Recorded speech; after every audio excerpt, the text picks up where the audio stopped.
এবার দেখো নেক্সট অঙ্ক, এবিসিডি বৃত্তস্থ চতুর্ভুজের এবি ও ডিসি বাহুকে বর্ধিত করাই পি বিন্দুতে, আর এডি ও বিসি বাহুকে বর্ধিত করাই কিউ বিন্দুতে মিলিত হয়েছে। এই কোণটা 85 ডিগ্রি দিয়ে দিয়েছে, এই কোণটা 40 ডিগ্রি বলে দিয়েছে, তাহলে এই দুটো কোণের মান কত? তো চলো আগে আমরা বৃত্তস্থ চতুর্ভুজটাকে এঁকে নিই। তো এটা হচ্ছে বৃত্ত। এবার আমরা করছি কি, আমরা প্রথমে বৃত্তের মধ্যে চতুর্ভুজটাকে এঁকে নিই। বৃত্তের মধ্যে আমরা চতুর্ভুজটাকে এঁকে নিই। তো ধরে নাও এ বি সি ডি, এটা হচ্ছে বৃত্তস্থ চতুর্ভুজ। কেমন বলেছে? এবি আর ডিসি, এবি আর ডিসিকে বর্ধিত করছি। যদি এবি আর ডিসিকে বর্ধিত করো তাহলে তারা পরস্পরকে কোন বিন্দুতে বলেছে? পি বিন্দুতে। আর একই রকমভাবে যদি এডি আর বিসি, এডি আর বিসি যদি পরস্পরকে মিলিত করবে কোন পয়েন্টে? কিউ পয়েন্টে মিলিত করছে। এবারে কোণ এডিসি, কোণ এ ডি সি, এই কোণ কত ডিগ্রি? এই কোণ হচ্ছে 85 ডিগ্রি। কোণ বিপিসি, বিপিসি, এই কোণটা কত ডিগ্রি? এই কোণটা হচ্ছে 40 ডিগ্রি। তাহলে ওরা কি চেয়েছে? চেয়েছে এই কোণটা কত? কোণ বিএডি, এই কোণটা কত? আর এই কোণটা কত? সিকিউডি, এই কোণটা কত? দেখো আমরা এটা কি করে ক্যালকুলেশন করছি, কোন টেকনিকে। তো স্টেপ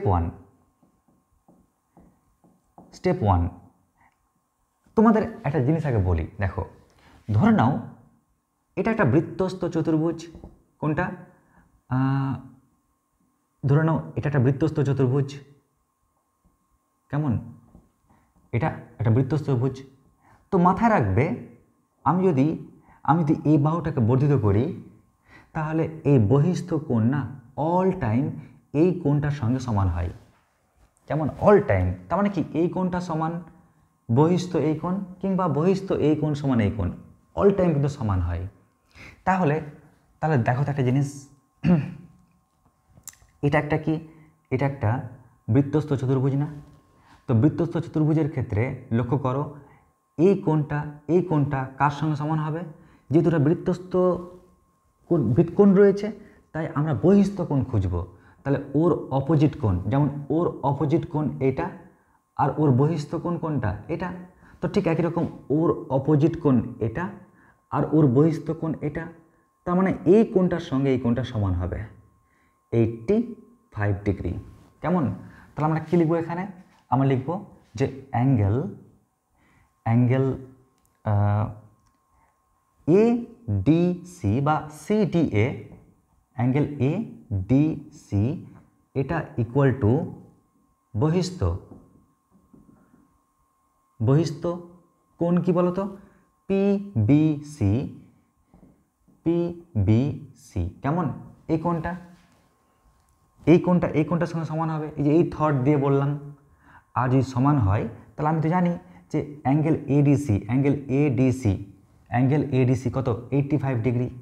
তাহলে আমি বুঝে গেলাম যে এই কোণটা যেহেতু 85 ডিগ্রি, তাহলে এটা ইকুয়াল টু কি? বহিস্থ কোণ পিবিসি। তার মানে আমি আরামসে বুঝে যাচ্ছি যে অ্যাঙ্গেল পিবিসি সমান 85 ডিগ্রি। কেমন? কোনো রকম হেডেক আসলো না। অল টাইম মাথায় রাখবে যে এই যে কোণটা, ভিতরের কোণটা, ওর অপোজিট কোণের দিকে তাকাবে, বহিস্থ কোণটা পেয়ে যাবে। ওর অপোজিট কোণটা এটা, তার বহিস্থ কোণটা এটা। ব্যাস। আবার লক্ষ্য করো এবার স্টেপ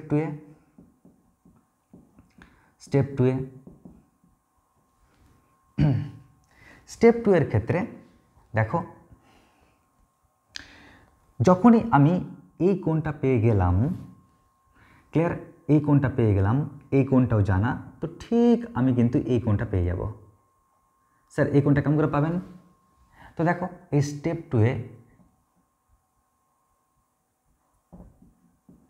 টু এ আমরা কি পাচ্ছি? এই যে ত্রিভুজটা, অর্থাৎ বিপিসি, ট্রায়াঙ্গেল বিপিসি, এখান থেকে কি পাচ্ছি? এখান থেকে কী পাচ্ছি, এই কোণটা প্লাস এই কোণটা প্লাস এই কোণটা ইকুয়াল টু 180 ডিগ্রি, ঠিক কিনা? তাহলে অ্যাঙ্গেল কত? Angle BCP, angle BCP plus angle 40 degree plus angle 85 degree, তাহলে এটা সমান কত? 180 ডিগ্রি। তাহলে আরামসে আমি এখান থেকে অ্যাঙ্গেল বিসিপি পেয়ে যাচ্ছি। কত পাচ্ছি? 180 degree minus 85 degree minus 40 degree. কেমন? এটা গণনা করো, গণনা করলেই তুমি কিন্তু এই কোণটা পেয়ে যাবে। তো যদি আমি গণনা করি তাহলে কত পাচ্ছি? 180 ডিগ্রি থেকে বাদ দিচ্ছি 85 ডিগ্রি আর 40 ডিগ্রি, মানে 55 ডিগ্রি। তো আমি এই কোণটা পেয়ে যাচ্ছি কত? 55 ডিগ্রি। ব্যাস, তাহলে এই কোণটা 55 ডিগ্রি পেয়ে গেলাম। এবার দেখো স্টেপ 3। স্টেপ 3, এবার স্টেপ 3তে আবার সে একই রহস্য। দেখো কি রহস্য, এখানে এই কোণটার অপোজিট কোণ কোনটা? এটা। এই কোণটার অপোজিট কোণ এটা, তার বহিস্থ কোণ এটা। তাহলে আমি বলতে পারি এখানে যে এই কোণটা অর্থাৎ অ্যাঙ্গেল এ বিএডি, অ্যাঙ্গেল বিএডি, এই কোণটাই হচ্ছে বহিস্থ কোণ কি? বিসিপি। বিসিপি, কারণ এই কোণটার উল্টো কোণ এটা আর এর বহিস্থ কোণ এটা। আমরা জানি কি এই কোণটার উল্টো কোণ এটা, তার বহিস্থ কোণ এটা, তাহলে এই কোণ সমান হয়। এবার তুমি জানোই যে বিসিপি এই কোণটা হচ্ছে 55 ডিগ্রি, তাহলে আমি আরামসে লিখতে পারলাম 55 ডিগ্রি। ব্যাস, যখনই আমি 55 ডিগ্রি লিখে ফেললাম তো অ্যাঙ্গেল বিএডি এটা পেয়ে গেলাম কত? 55 ডিগ্রি। যাক, আমি কিন্তু অলরেডি এই কোণটা পেয়ে গেলাম।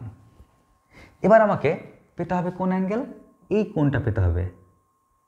দেখো এবার এই কোণটা পাওয়ার টেকনিকটা কি, কৌশলটা কি? তো এক কাজ করি, আমাদের এখন এই যে ট্রায়াঙ্গেলটা না, এই ট্রায়াঙ্গেল, তো এই ট্রায়াঙ্গেলের ক্ষেত্রে আমরা কি জানি? দেখো এই কোণটা যদি 55 ডিগ্রি হয় তাহলে এই কোণটা কত হবে? এই কোণটাও 55 ডিগ্রি হবে, ঠিক কিনা? কারণ বিপরীত কোণ, যে এই কোণটা 55 ডিগ্রি হলে এই কোণটা 55 ডিগ্রি হবে।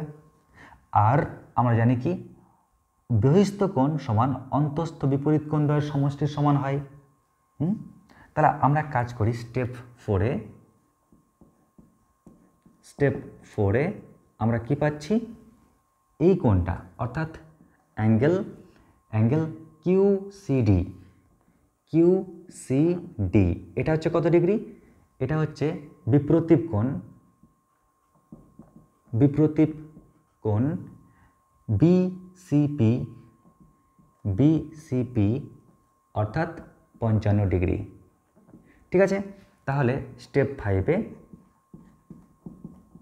আমি অনায়াসে বলতে পারি যে বহিস্থ কোণ ইকুয়াল টু কি অন্তস্থ বিপরীত কোণ দ্বয়ের সমষ্টির সমান, অর্থাৎ অ্যাঙ্গেল সিকিউডি এই কোণটা যোগ এই কোণটা, মানে কত পেয়েছি? 55 ডিগ্রি, সমান কত? সমান হচ্ছে 85 ডিগ্রি। তাহলে এখান থেকে আমরা যদি বজ্রগণ মানে ক্যালকুলেশন করি 55টাকে এবার পাঠিয়ে, তাহলে অ্যাঙ্গেল সিকিউডি সমান কত পাচ্ছি? 85 থেকে 55 বাদ মানে 30 ডিগ্রি। ব্যাস, তাহলে এই কোণটা কত পেয়ে গেলাম? 30 ডিগ্রি পেয়ে গেলাম। তো এই ছিল আমাদের এই প্রবলেমটার সলিউশন। লিখে নাও চটপট।